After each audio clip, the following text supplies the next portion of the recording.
Là, on a fait les choses à l'envers.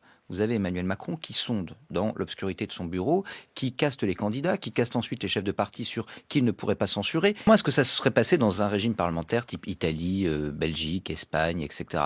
Le président aurait dit, écoutez, Madame Castet, trouvez-moi 289 députés, vous avez 15 jours. Lucie Castet serait revenu, aurait dit, j'ai pas 289 députés.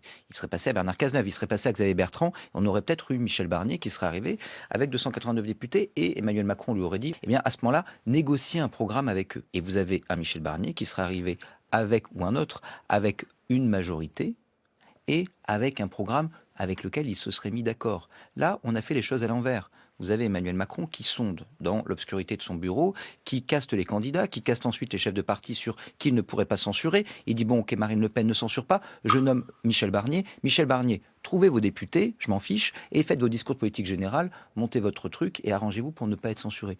C'est pas un hasard si en Belgique, en Espagne, aux Pays-Bas, en Italie, en Autriche, personne ne fait ça. Ça marche pas. En faisant ça, le Premier ministre, n'est jamais que celui qui a nommé et désigné le président. Qu'est-ce qui s'est passé dans la majorité sur le budget, ce socle commun déjà rabougri?